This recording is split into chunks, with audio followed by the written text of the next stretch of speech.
Olá, meus amores, bom dia. Hoje eu vim falar de mim. Esse vídeo hoje é para falar de mim, da minha vida e do que eu passei. Essa noite eu não consegui dormir. Essa noite eu chorei a noite inteira. Aí vocês podem dizer assim, mas você chorou a noite inteira por quê?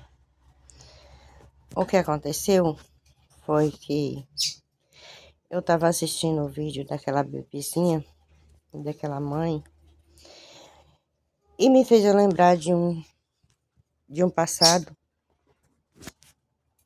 que até hoje eu sofro por causa disso. Como eu já disse para vocês, eu já tinha perdido um filho para minha mãe. Ela já tinha me tomado um filho e tinha me tentado me tomar minha filha quando nasceu. Mas Deus é justo. Ela não conseguiu tomar minha filha, porque ela queria tomar minha filha e dar para adoção. Dizia que eu não tinha condições de criar um filho. Ela me fazia passar por louca. E aí eu engravidei de novo. E eu disse, meu Deus, o que vai ser de mim agora? Eu tinha muito medo dela naquela época, né? E eu não sabia o que ia acontecer comigo, o que ia ser de mim. E como eu sou bem baixinha, eu pesei 70 quilos. Pra minha altura, eu tava muito gorda. E chegou os 9 meses, eu tive uma gravidez muito complicada, sozinha, sem ter ninguém pra me apoiar. A minha filha só tinha 2 aninhos. E nessa, eu me lembro que entrou um mês de eu ganhar ela. Eu fiquei indo pro hospital e vindo do hospital para casa. Foi quase 15 dias essa luta para ganhar minha filha. E eles chegaram até me mandar para fora, para uma outra cidade. Mas era um risco que os outros médicos de outra cidade não queriam correr, porque já tinha se passado 15 dias. Eu já não sentia mais a bebê mexendo. Eu fui para o hospital. E ela ainda estava viva, só que ela mexia bem fraquinho. Ela não era aquela criança que tinha força para mexer mais. E ela... Ali foi uma escolha que o pai dela tinha que fazer. Era ela ou eu ou ela. E eu não assinei mais, porque eu não tinha mais condições de assinar. Eu estava muito ruim. E o pai dela opinou para que salvasse a minha vida. Até porque eu tinha uma filha e ele não queria que a minha filha crescesse sem eu, porque ela sabia que a minha filha ia sofrer. Resumindo, eu sempre fui devota a Nossa Senhora Aparecida. E eu fiquei 3 dias no hospital, junto com ela. Pedi aos médicos para deixar eu ver, e eles não deixavam. Mas eu saí correndo um dia pelo corredor do hospital e eles não teve como me deter. E eu fui até ela.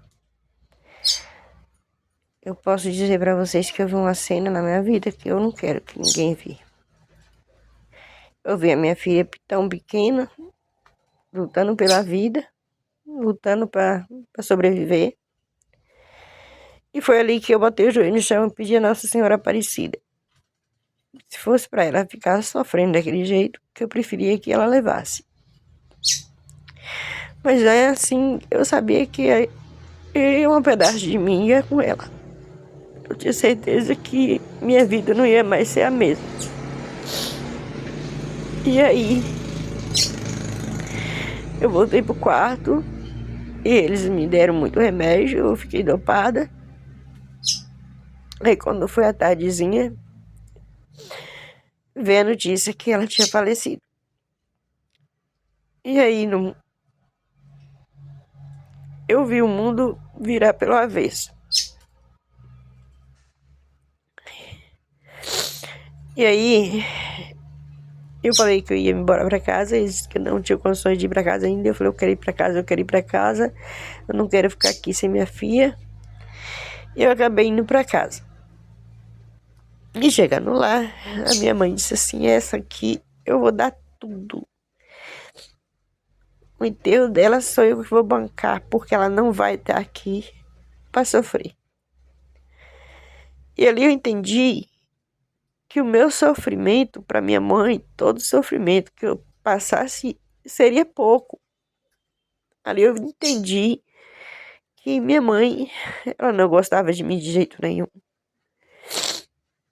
Resumindo, eu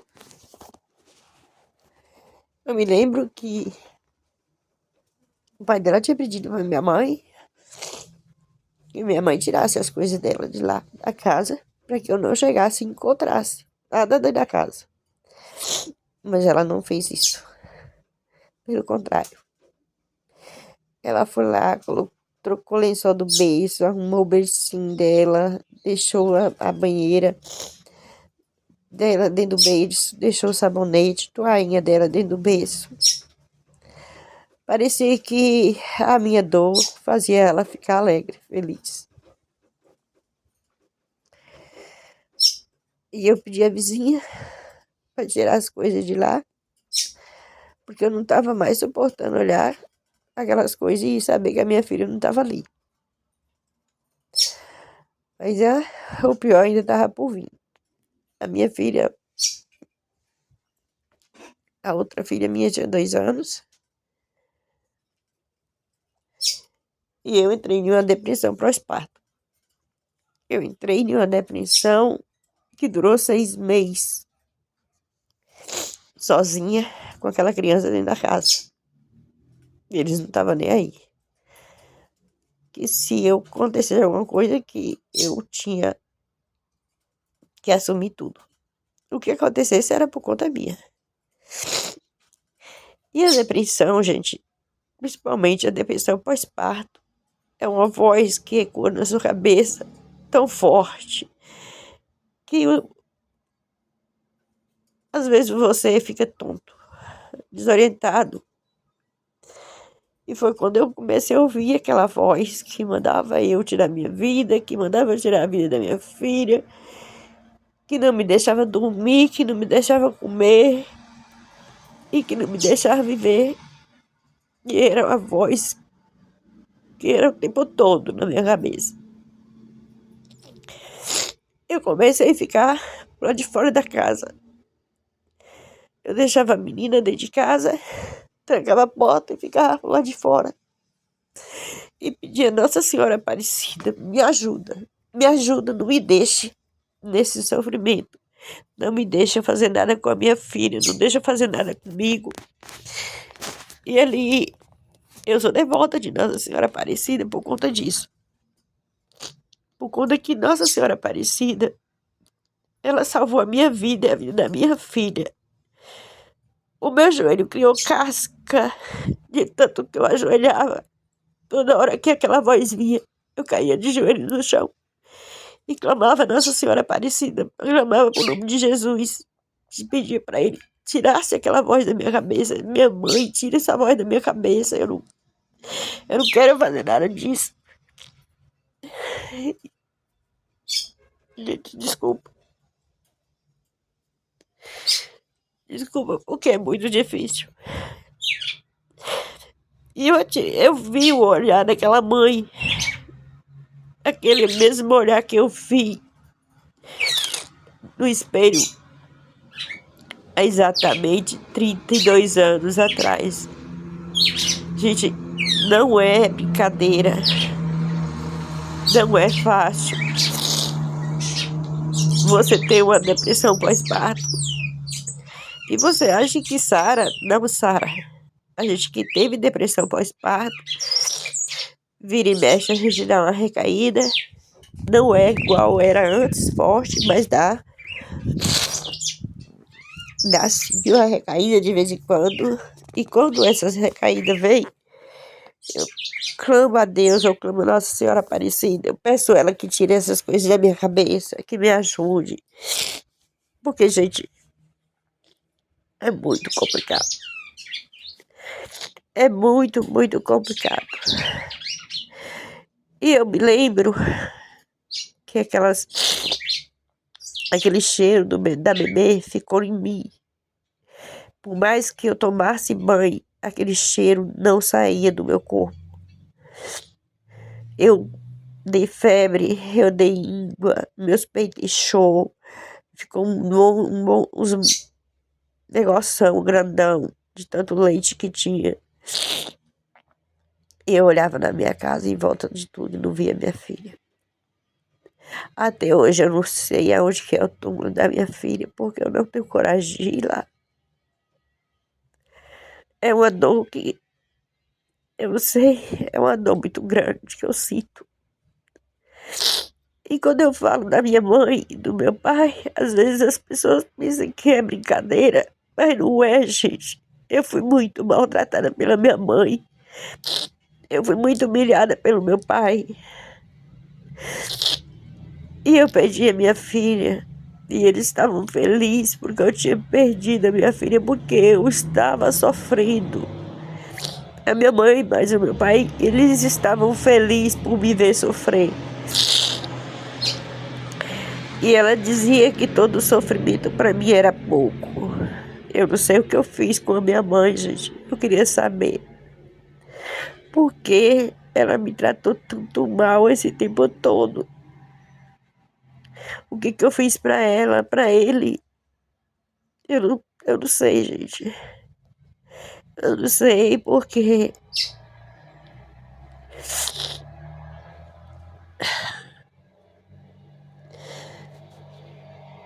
é muito difícil. E eu tenho certeza que aquela mãe não fez aquilo sozinha porque ela quis, por livre e espontânea vontade. As pessoas não sabem o que é uma depressão pós-parto. Não julgue, gente, não jogue pedra, porque ninguém conhece o sofrimento de ninguém. Ninguém sabe o que a gente passa, o que a gente passou, o que leva a gente a entrar em uma depressão pós-parto. Eu sei que depois dela, eu tive mais 2 filhos, uma filha e um filho. E todos os meus partos, por último, eu tive depressão pós-parto. E eu não conseguia a ajuda de ninguém. Era eu sozinha e Deus. Era uma batalha atrás da outra. Era uma guerra atrás da outra. Porque eu tinha aquela voz que me mandava fazer, mas eu tinha Nossa Senhora Aparecida e Jesus para me ajudar. Porque eu clamava muito por ela. Eu ajoelhava no chão e eu pedia a Deus para que nada de ruim acontecesse comigo e com meus filhos. Que Deus não deixasse eu fazer nada com eles. Porque essa depressão já foi do primeiro filho meu, que foi quando ela me acusou de de tentar tirar a vida do meu filho, porque ela queria o meu filho para ela. Ela não tinha mais e ela queria ela queria ser mãe do meu filho. Ela ficou contra mim e ficou do lado do pai dele. Então, eles diziam que eu não tinha condições de ter um filho, de criar um filho, que eu era uma mãe ruim, que eu era uma má pessoa, que eu não tinha uma vivência boa, que eu... Gente, ela apontava para cima de mim o que ela podia. E muitas das vezes, as pessoas que estão lá fora não sabem o que acontece com a gente dentro de casa. Hoje eu tenho meus filhos, hoje eu tenho os meus netos. Hoje eu cuido dos meus netos, hoje eu cuido dos meus filhos, graças a Deus. Essa casa que eu moro aqui é a 7ª casa que eu faço, sem a ajuda de ninguém, sem a ajuda dela, sem a ajuda de ninguém. Aí, chegou um ponto que eu passava com psicólogo e psiquiatra. Eu tinha que passar com os dois. Mas chegou um ponto que tanto o psicólogo como o psiquiátrico falou para mim: se você quiser ter uma vida, você tem que afastar da sua mãe. Por quê? Porque a sua mãe é que está acabando com a sua vida.